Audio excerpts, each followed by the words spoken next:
Знаете ли вы, что за блюдо воровали у мертвых царей? Из-за него сожгли десятки рукописей, а сегодня за него готовы драться целые народы. Родные мои, это не сюжет для блокбастера, это история плова. В этом выпуске вы узнаете, почему археологи нашли рис возрастом 2500 лет в гробнице воина-кочевника, как Сталин использовал плов для пропаганды, а узбекские бабушки его саботировали. Приготовьтесь, мы погружаемся в адскую кухню истории, где каждое зерно риса хранит тайну.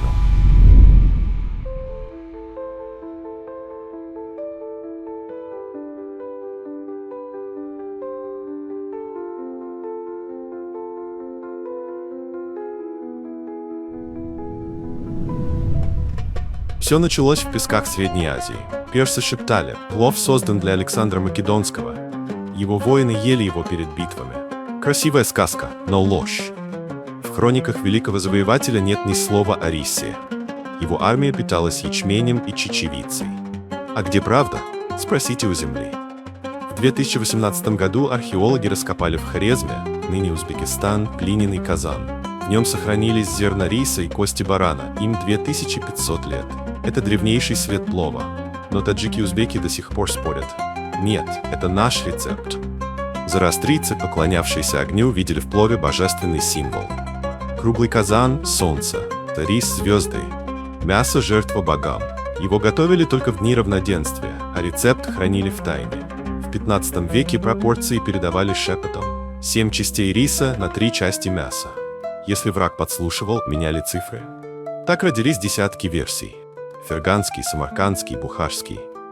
В 1370 году войска Тамерлана, измученные голодом, нашли в разоренной деревне остатки риса, моркови и старой баранины. Так появился золотой плов, спасший империю.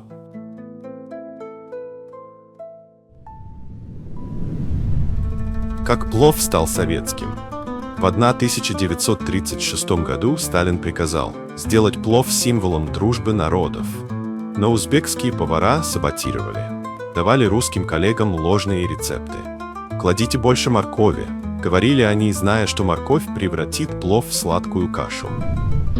В 2021 году блогерша Эмили Чан из Лос-Анджелеса выложила рецепт гавайского плова с ананасами и курицей. Видео собрало 2 миллиона просмотров и шквал гневных комментариев из Узбекистана. Это не плов, это грех. Сама Эмили позже извинилась. Я не хотела никого обидеть. Это просто фьюжн. Как отличить истинный плов? Рис рассыпчатый, если зерна слиплись, это каша. Мясо только жирная баранина. Курица, простите, это не здесь. Аромат шафрана, а не дешевой куркумы. Разоблачение.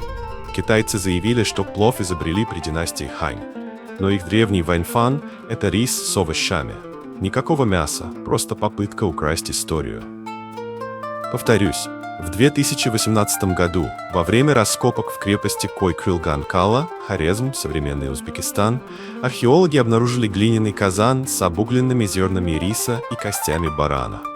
До этой находки считалось, что плов появился в Персии в III веке до нашей эры, согласно текстам Авесты. В оригинальных греческих хрониках, например, у Ариана в Анабасисе, описано, что солдаты питались ячменными лепешками, чечевицей и оливками. Рис в то время не был известен в Средиземноморье. Первое упоминание риса в Европе встречается только у Теофраста, III век до нашей эры, уже после смерти Александра. Доказательства. Текст из труда Дейпна Софистея Финея, II век нашей эры. Персы зовут свое блюдо из мяса и злаков полу, но это не имеет ничего общего с тем, что ели македонцы. Доказательства. Текст из Ясный, зороастрийский священный гимн. Как зерна риса поднимаются к свету, так души праведных восходят к небесам. Археологи нашли каменные стелы в древнем Мерве, Туркменистан, с изображением жреца, помешивающего казан. Датировка – V век нашей эры. В 15 веке рецепт ферганского плова записали в книге Мелиса Уль-Атиима «Пир царей». Но узбекские повара намеренно искажали пропорции для чужаков. Пример. Для гостей из Османской империи указывали 6 частей риса, 4 части мяса. Так плов получался сухим. Настоящий рецепт – 7 частей риса, 3 части мяса, 2 вида моркови. Миф.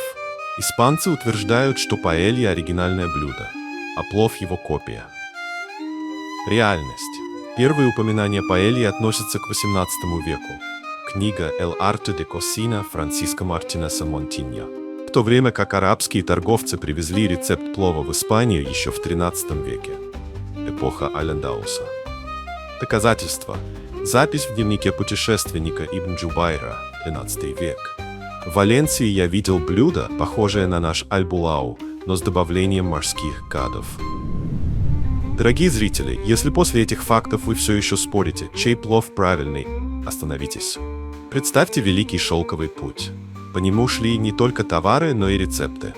Каждый народ добавил в плов что-то свое. Узбеки – курдючный жир, персы – шафран, индийцы – карри, турки – нут. Теперь вы знаете, плов – это не рецепт, а зеркало человечества. Одни видят в нем славу предков, другие – повод для спора. Но давайте договоримся. Пусть каждый казан станет символом не вражды, а щедрости.